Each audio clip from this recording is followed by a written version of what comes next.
The morning sun cast long shadows across Jake Morrison's wheat fields as he walked toward the old barn his grandfather had built in 1952. The structure stood weathered but sturdy, its red paint faded to a dusty brown. Jake had inherited the farm 3 months ago after his uncle's passing, along with a cryptic letter that mentioned something about the foundation holding more than memories. Jake pushed open the heavy wooden doors, breathing in the familiar scent of hay and old wood. He'd been meaning to clear out the barn for weeks, planning to convert it into a modern equipment storage facility. Armed with a crowbar and determination, he began prying up the ancient floorboards near the back wall. The wood groaned and splintered, revealing packed earth beneath. But as Jake cleared more boards, his crowbar struck something that rang with a metallic echo. His heart quickened. Brushing away decades of dirt and dust, he uncovered what appeared to be a metal hatch, seamlessly integrated into what looked like a much larger metallic surface. Strange symbols were etched around the edges of the hatch, unlike anything Jake had ever seen. They seemed to shimmer slightly in the dim barn light. At the center was an indentation, shaped like a human hand. Without thinking, Jake pressed his palm against it. The hatch responded immediately. A low hum filled the barn as the metal surface began to glow with a soft blue light. The hatch spiraled open like an iris, revealing a shaft that descended into darkness. Built into the sides were what looked like stairs, though they were made of the same strange metal and glowed faintly. Jake's rational mind screamed at him to call someone, anyone, but something deeper, something primal and curious, urged him forward. He grabbed a flashlight from his toolbox and began his descent. The stairs went down much further than he expected, at least 30 feet. The walls were smooth and featureless, made of a material that felt neither cold nor warm to the touch. As he descended, lights activated automatically, illuminating his path with that same soft blue glow. At the bottom, Jake found himself in a circular chamber. The walls were covered in more of those strange symbols, now pulsing gently. In the center of the room stood a pedestal with what looked like a crystalline sphere floating above it. As Jake approached, the sphere began to spin faster, projecting holographic images into the air. He saw star charts, alien landscapes, and what appeared to be Earth from space. Then the images shifted, showing the barn being built, but in reverse. Time rewound until Jake saw the ship itself descending from the sky, burying itself in the earth where his family would later build their farm. A voice suddenly filled the chamber, speaking in perfect English despite coming from no visible source. DNA authentication confirmed. Descendant of navigator Thomas Morrison recognized. Welcome. Jake Morrison. Jake stumbled backward, his heart pounding. I am the ship's artificial intelligence. I have waited 347 years for a Morrison descendant to discover this entrance. Your ancestor, Thomas Morrison, was not from Earth. He was a navigator aboard the exploration vessel Horizon's Dream, sent to evaluate Earth for potential colonization. The holographic display shifted, showing a man who looked remarkably like Jake, wearing a uniform of impossible design. Thomas Morrison chose to stay on Earth when our mission was compromised. He integrated into your society, started a family, and left instructions for the ship to remain hidden until humanity was ready, or until his bloodline returned to claim it. Jake's legs felt weak. He sat down heavily on the floor, trying to process this impossible information. You're telling me my great, whatever grandfather was an alien? Technically, you are 1/16th Altarian. Your genetic markers allowed you to activate the entrance. The ship has been maintaining itself, waiting for this moment. Why? Why wait? Why hide? The AI paused before responding. Thomas Morrison believed in humanity's potential. He saw in your species something remarkable: adaptability, creativity, and an indomitable spirit. He felt that revealing advanced technology too soon would rob humanity of its journey of discovery. But he also believed that one day, when the time was right, his descendants would bridge the gap between our civilizations. The chamber suddenly expanded, walls sliding away to reveal a massive hangar. There, In all its alien glory, sat the Horizon's dream. It was smaller than Jake expected, about the size of a commercial airliner, but its design was impossibly elegant. The hull seemed to be made of a material that shifted between solid and translucent, revealing glimpses of the complex machinery within. The ship is fully functional, the AI continued. It has been upgrading itself using resources extracted from deep underground, preparing for the day it would be needed. Thomas Morrison believed that humanity would eventually face challenges that would require assistance: climate change, potential asteroid impacts, or first contact with hostile species. Jake stood up slowly, drawn toward the ship. As he approached, a ramp extended from its hull, inviting him inside. "What am I supposed to do with this?" "That choice is yours, Jake Morrison. You can seal the hatch and pretend you never found this place. The ship will continue to wait. Or you can claim your inheritance and help prepare humanity for what's coming." "What's coming?" The holographic display showed a star map, with several points blinking red.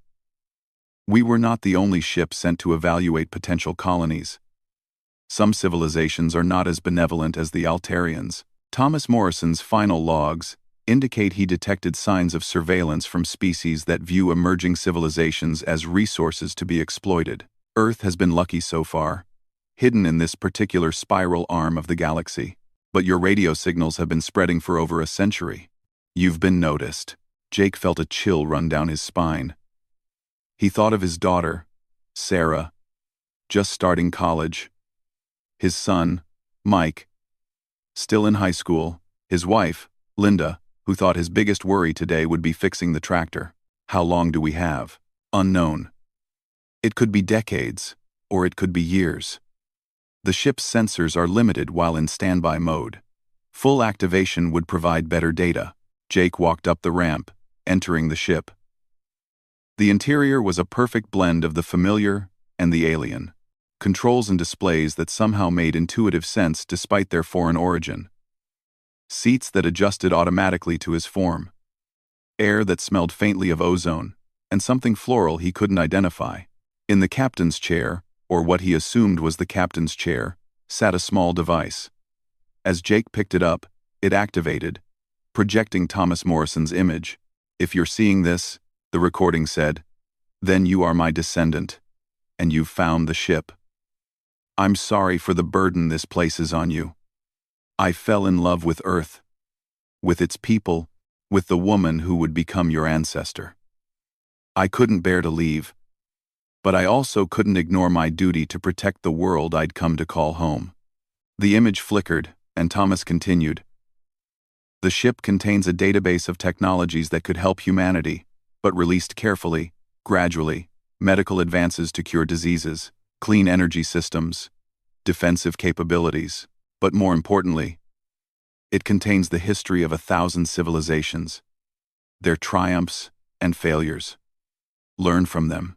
I trained selected humans in secret, teaching them principles that would guide humanity's development. Some became scientists, others philosophers, teachers, leaders. Their descendants still carry on this work, unknowingly preparing Earth for its eventual place in the galactic community. You'll find their names in the ship's database. The recording faded, leaving Jake alone with his thoughts. He sat in the captain's chair, feeling its systems sync with his neural patterns. Apparently another gift from his Altarian heritage. "AI," Jake said finally, "show me everything. Start with the threats." The ship's main screen activated, displaying detailed files on 3 different species that had shown interest in Earth. The harvesters, who strip-mined worlds for resources. The collectors, who viewed pre-spaceflight civilizations as curiosities to be preserved in stasis. And the devourers, who saw other species as nothing more than biological resources. But the files also showed Earth's potential allies. Civilizations that had survived these threats, and would welcome humanity into a protective alliance. If humanity could prove itself worthy, the ship can't defend Earth alone, the AI explained. But it can accelerate your development, help you build defenses, and eventually, help you make contact with friendly civilizations. Thomas Morrison's plan was elegant. Let humanity develop naturally until the crucial moment, then provide the tools needed to take the next step. Jake spent hours in the ship, learning about its capabilities. It could cloak itself from any Earth-based detection. It had manufacturing capabilities that could produce advanced materials and devices. Most importantly, it had communication systems that could reach out to those friendly civilizations when the time was right. As the sun set above, casting the barn in twilight shadows, Jake made his decision. He couldn't do this alone. He needed help, but he had to be careful. The wrong revelation at the wrong time could cause panic or, worse, attract the attention of those who would exploit this knowledge. AI, can the ship create devices that would let me bring others here safely? People I trust? Yes. I can manufacture entry keys keyed to specific genetic patterns. Who did you have in mind? Jake thought carefully. His wife? Definitely. She'd probably handle this better than him. Linda had always been the practical one. His brother, Mark, the aerospace engineer, his sister-in-law, Janet, who worked for NASA, his old college roommate, David Chen, now a theoretical physicist, Sarah Williams, his cousin, who served in military intelligence. Start with these 5, Jake said, providing their names, and begin compiling a list of those descendants Thomas mentioned. We'll need scientists, engineers, leaders, people who can help us prepare without causing mass hysteria. Over the next few days, Jake returned to his normal routine, though nothing felt normal anymore. He fixed the tractor, attended the town council meeting, had dinner with his family, but every night, he returned to the ship, learning more about humanity's true place in the cosmos. The AI taught him to read the Altarian symbols, showed him how to operate the ship's basic systems, and began producing the entry keys he'd requested. Each key looked like an ordinary piece of jewelry, a pendant, a ring, a bracelet, but would allow its wearer to access the tunnel and protect them from the ship's security systems. Linda Morrison knew her husband better than anyone. She'd noticed the changes in Jake over the past week, the distracted looks, the late nights in the barn, the way he'd stare at the stars with an expression she'd never seen before. When he handed her a simple silver pendant over breakfast and asked her to wear it and meet him in the barn after the kids left for school, she knew something significant was happening.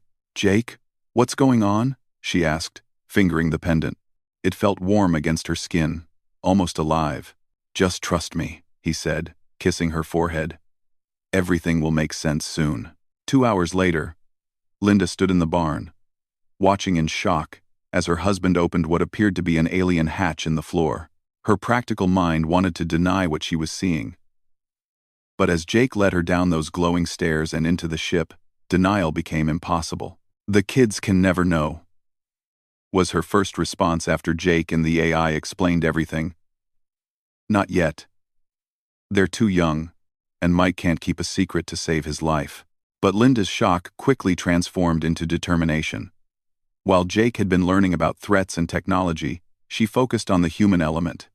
How would they build a network without arousing suspicion? How could they introduce new technologies without causing economic collapse? How could they prepare Earth's population psychologically for the reality of alien life? Within a month, they had assembled their initial team. Mark Morrison arrived first, joking that he always knew his brother would find something weird in that old barn. His expertise in aerospace engineering proved invaluable as he worked with the AI to understand the ship's propulsion systems. This is decades beyond anything we have, he breathed, studying the schematics. But I can see how we could work backwards. Introduce improvements to existing technology that would seem like natural advancement. Janet Morrison, despite her NASA background, took the longest to convince. She sat in the ship's conference room, reviewing data for hours before speaking. The trajectories check out. The stellar positions from the logs match what we've observed. This is real. Then, with typical efficiency, she began planning how to subtly steer Earth's space programs toward technologies that would matter. David Chen nearly fainted when he first saw the ship, then immediately began scribbling equations on any surface he could find. The physics! My God, the physics! They solved unified field theory centuries ago. Look at these equations. Sarah Williams brought her intelligence background to bear, creating security protocols and communication networks. We need cells, she explained. No one person knows everyone involved. We compartmentalize information, create cover stories, and have contingency plans for discovery. The ship's manufacturing capabilities proved to be their greatest asset.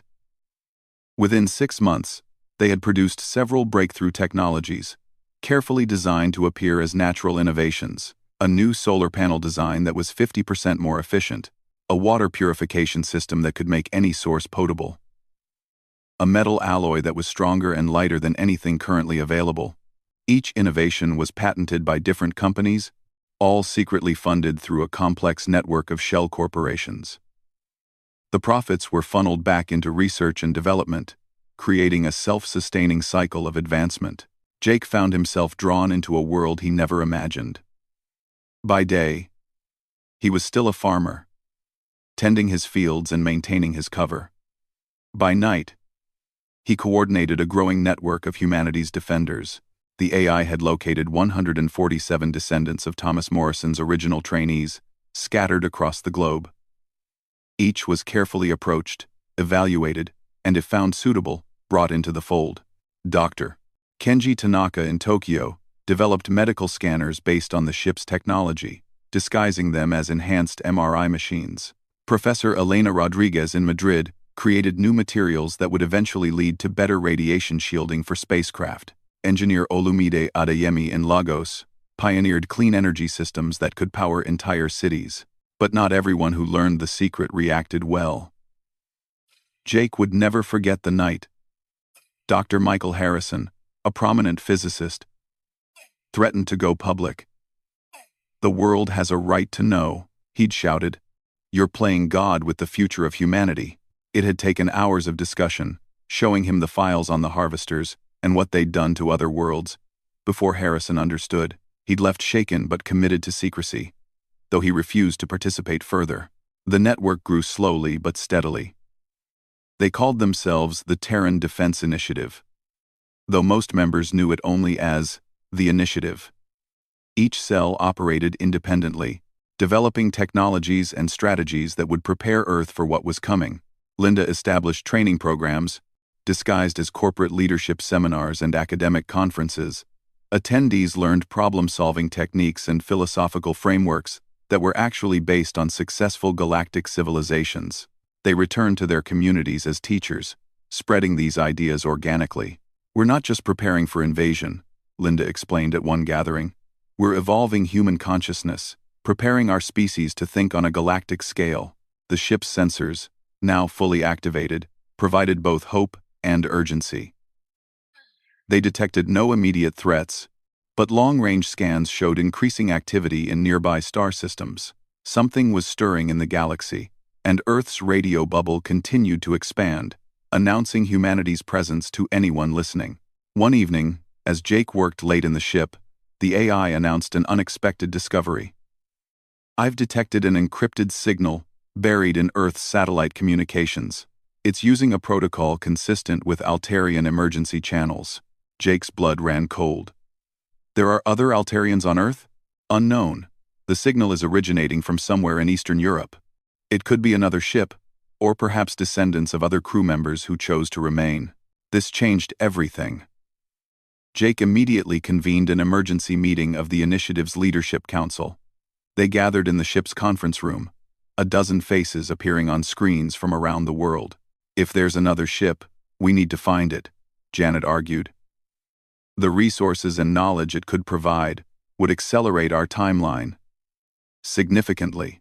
Or it could be a trap," Sarah countered. "What if one of the hostile species discovered an Altarian protocol and is using it as bait?" The debate raged for hours before they reached a decision. A small team would investigate, led by Jake and Sarah. They would approach cautiously, ready to retreat at the first sign of danger. The journey to Poland, where they'd triangulated the signal, took 3 days of careful travel. The signal led them to an abandoned Soviet-era facility deep in the forest. As they approached, Jake's pendant grew warm, resonating with something nearby. Inside the facility, hidden beneath decades of rust and decay, they found another hatch. This one bore different symbols, but Jake's Altarian heritage recognized them as a dialect from the ship's database. Emergency shelter, he translated. Authorized personnel only. His pendant served as a key here too. The hatch opened, to reveal not a ship, but a smaller facility. Inside, they found logs from another Altarian who had chosen to stay, navigator Zara Quill, who had settled in Russia in 1678. Her descendants had maintained the facility for generations, but the last guardian had died without children during World War II.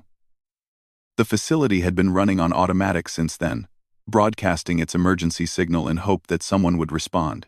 The facility contained a wealth of information different from what their ship possessed. Zara had focused on biological sciences and medicine. Her databases included cures for diseases that still plagued humanity and genetic modifications that could help humans adapt to space travel. But more importantly, they found her strategic assessments. Zara had been tracking potential threats for centuries, and her data suggested that humanity had less time than they thought. The Harvesters had established a forward base only 40 light-years away. At their current rate of expansion, they would detect Earth within a decade. Jake stood in Zara's facility, staring at the star charts showing the Harvester expansion. 10 years. Maybe less. Then we accelerate everything, Sarah said firmly. No more subtle introductions. We push harder. The return journey was somber. 10 years to prepare an entire planet for contact with a hostile alien civilization. 10 years to advance human technology by centuries. 10 years to unite a fractured world that couldn't even agree on basic climate policy. Back at the barn, Jake called another council meeting.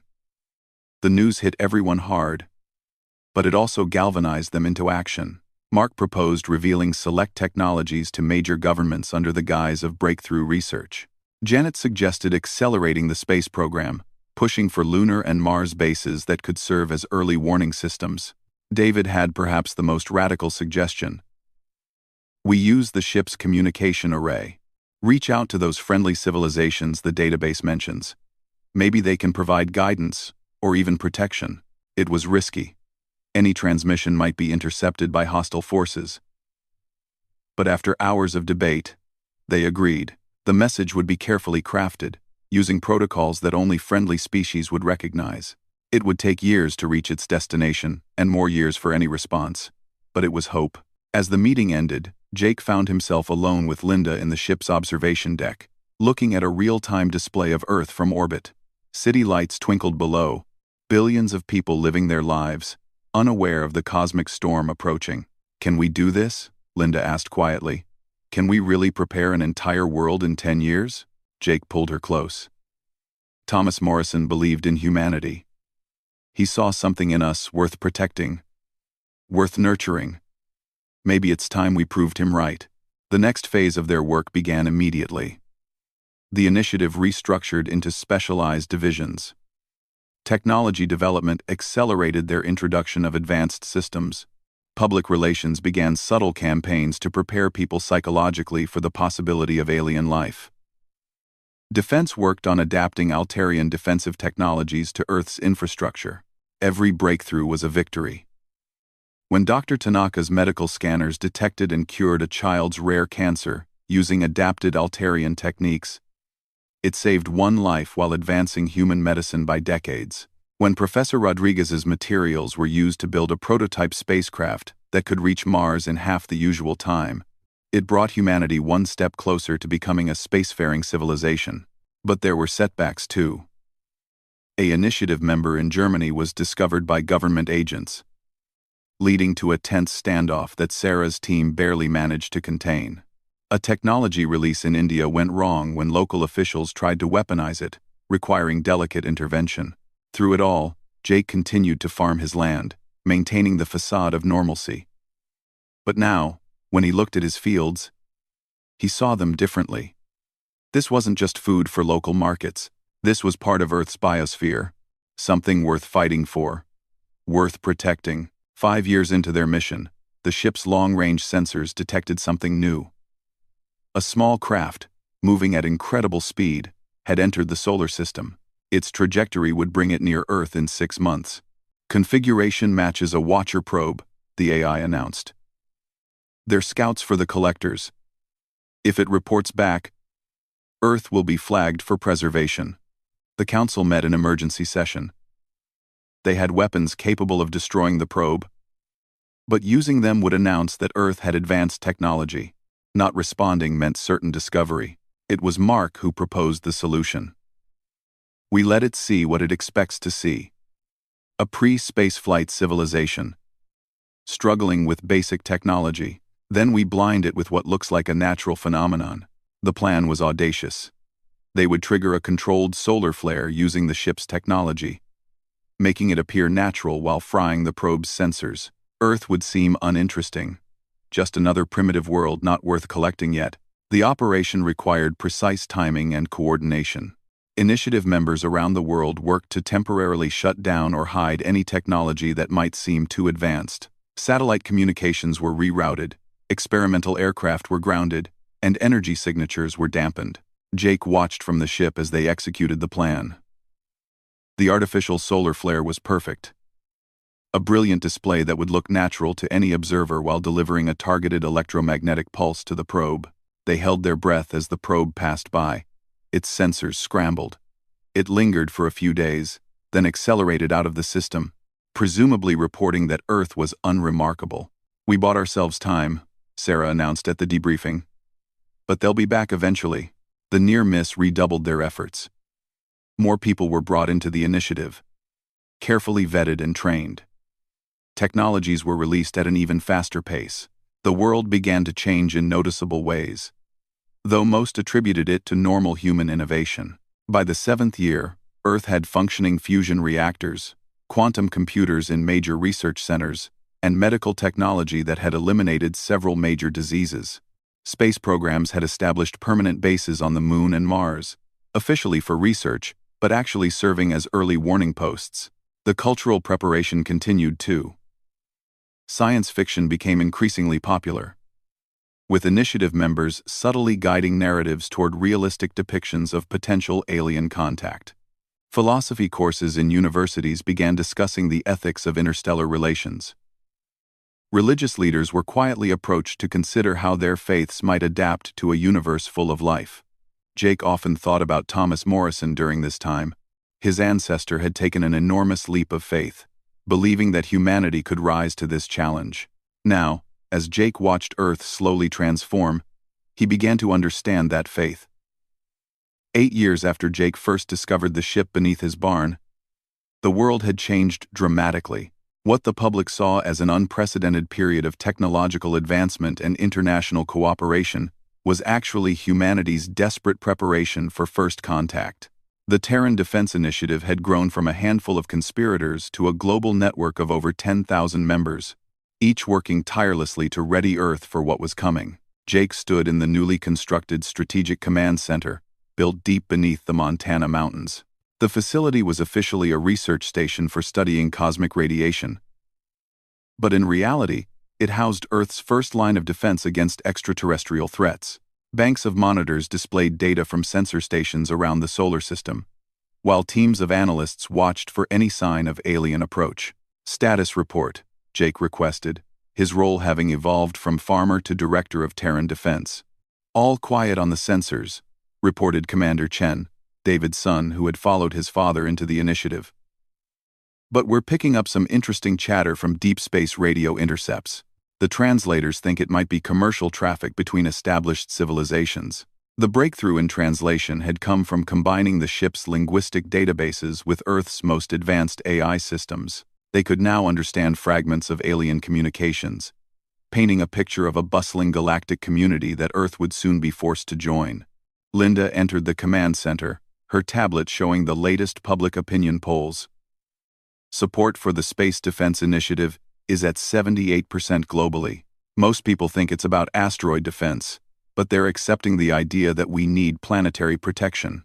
The Space Defense Initiative was their public face, an international organization dedicated to protecting Earth from cosmic threats.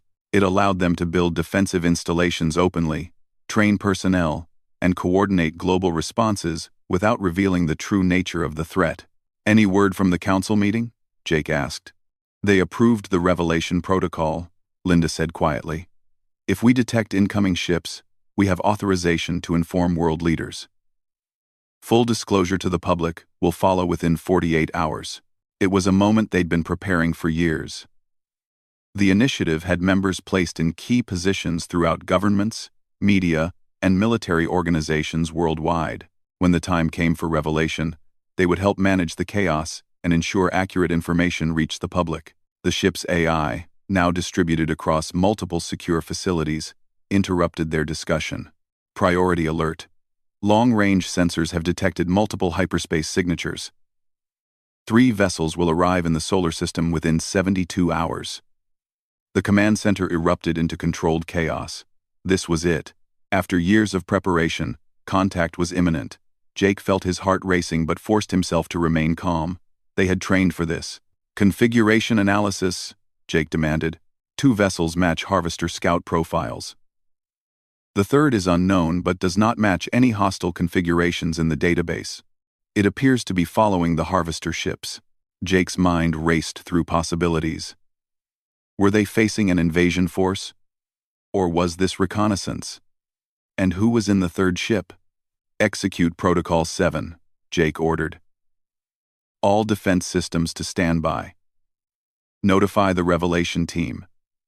And get me a secure line to the President. Within an hour, world leaders were being briefed in secure locations.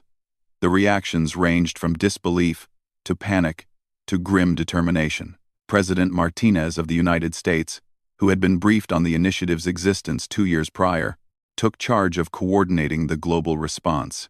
How ready are we? She asked Jake over the secure connection. As ready as we can be, Jake replied honestly. Our orbital defense platforms are operational, but untested against real Harvester technology. We have 17 squadrons of fighters equipped with adapted Altarian weapons. The shield generators, protecting major cities, are functioning, but drain enormous power. We can fight, but against a full invasion force, we'd lose, the president finished. What about the third ship? Unknown.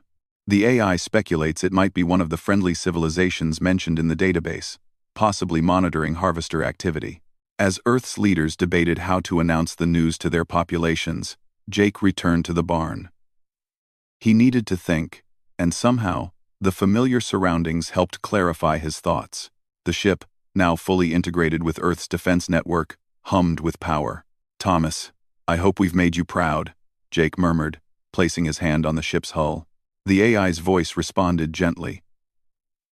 Based on my analysis of Thomas Morrison's personality profile, he would be extremely proud. You have exceeded even his most optimistic projections for human advancement. The next 24 hours were the longest in human history. The revelation went public at noon GMT, with simultaneous announcements from every major world leader. The message was simple. We are not alone. Ships are approaching. We are prepared. The panic was less severe than predicted. Years of cultural preparation had worked. While there were isolated incidents of chaos, most of humanity reacted with a mixture of fear, excitement, and determination. Social media exploded with discussions, but initiative members strategically placed throughout the platforms helped guide conversations away from hysteria. Religious leaders, prepared by the initiative, delivered messages of unity and hope. Scientists, many of them initiative members, provided calm explanations on news networks. Military forces worldwide mobilized, but with defensive rather than aggressive postures. Sarah Williams, now Director of Strategic Intelligence, coordinated the global response from her position. The Harvester ships have slowed, she reported to Jake. They're approaching cautiously. I think our orbital defenses surprised them. Indeed, Earth's transformation had been remarkable. Where once empty space had surrounded the planet, now a network of defensive satellites, armed stations, and fighter bases created a formidable barrier. It wasn't enough to stop a determined invasion, but it was far more than the Harvesters would expect from a supposedly primitive world. Message incoming, the AI announced. The unknown ship is transmitting on Altarian diplomatic frequencies. The main screen lit up with an image that made Jake's breath catch. The being on the screen was clearly not human, with elongated features and skin that seemed to shimmer. But there was something familiar in its bearing.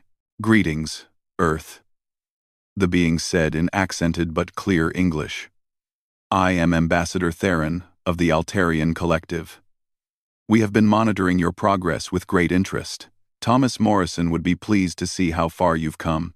Jake stepped forward, his Altarian heritage allowing him to respond in their language. "Ambassador Theron, I am Jake Morrison, descendant of Thomas Morrison. Earth stands ready to defend itself, but we seek peaceful relations with all civilizations." The ambassador's expression showed surprise and pleasure. "You speak our language? Remarkable. We have come to offer assistance. The harvesters scout your world, but they have not yet decided to invade. There is still time for negotiation." "What do they want?" President Martinez asked, having been patched into the communication. "The harvesters seek resources," Theron explained. "Your solar system is rich in rare elements, but they can be convinced to trade rather than take, if you demonstrate sufficient advancement and unity. The defense network you've constructed has already given them pause." Over the next tense hours, negotiations began. The harvester ships remained at the edge of the solar system, scanning and evaluating. Ambassador Theron served as intermediary, conveying messages between Earth and the harvester fleet. The harvesters were everything the database had warned: a civilization that viewed lesser species as little more than obstacles to resource extraction. But they were also pragmatic. When Earth's fighters performed a demonstration, showing off maneuvers using adapted Altarian technology, the harvesters took notice. "They're impressed," Theron reported. "A civilization that can reverse engineer Altarian technology in mere years is not one to be taken lightly. They're willing to negotiate." The negotiations were complex. The harvesters wanted mining rights to several asteroids and moons in the outer solar system. In exchange, they offered trade agreements and, crucially, recognition of Earth's sovereignty. It wasn't ideal, but it was far better than invasion. Jake watched from the command center as Earth's hastily assembled diplomatic team, led by veteran negotiator and Secret Initiative member Ambassador Rachel Park, worked through the details. Every concession was carefully weighed, every agreement scrutinized. "We're giving up resources," General Thompson grumbled. "Resources we might need." "We're buying time," Jake countered. "Time to grow stronger, to make more allies, to ensure this never happens again." The final agreement was reached after 36 hours of intense negotiation. The harvesters would be allowed limited mining operations in the outer system, monitored by Earth observers. In return, Earth would be recognized as a sovereign world, protected under galactic law from unprovoked invasion.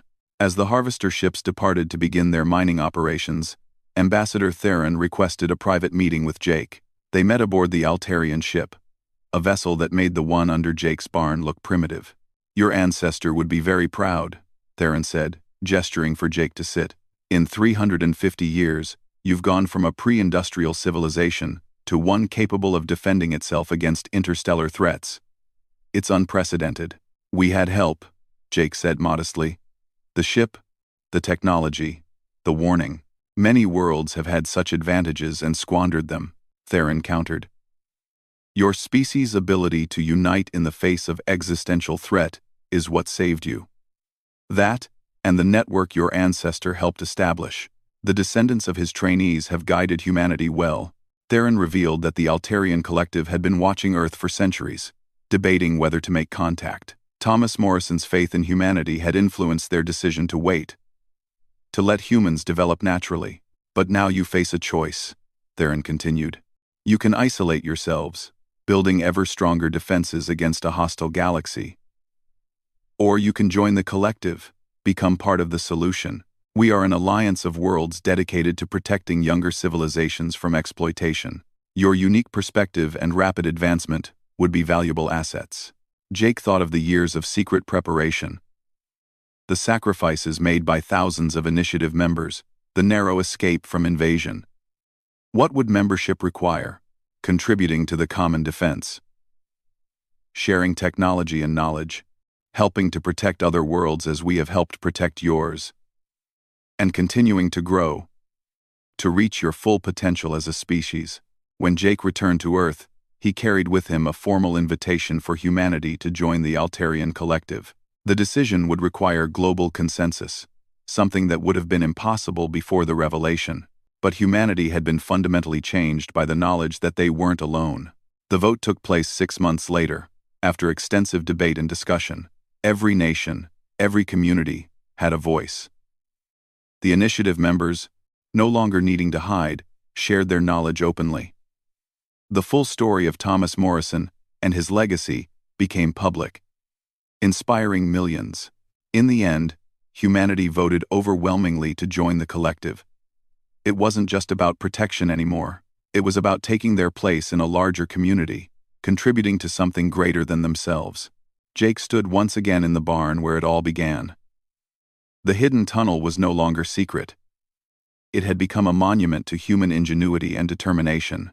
School children took field trips to see the ship that had waited centuries to save their world. Linda found him there, as she always did when he needed to think. "Any regrets?" she asked, taking his hand. "None," Jake said firmly. "We did what needed to be done.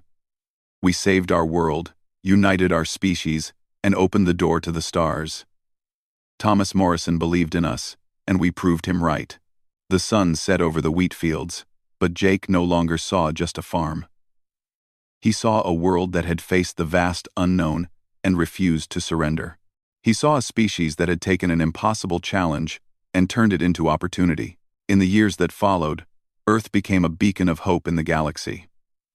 Their rapid advancement and successful defense inspired other young civilizations.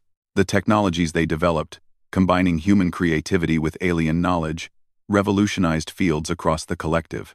Humanity's children would grow up among the stars, exploring strange new worlds, making friends among alien species, and carrying with them the indomitable spirit that had saved their homeworld.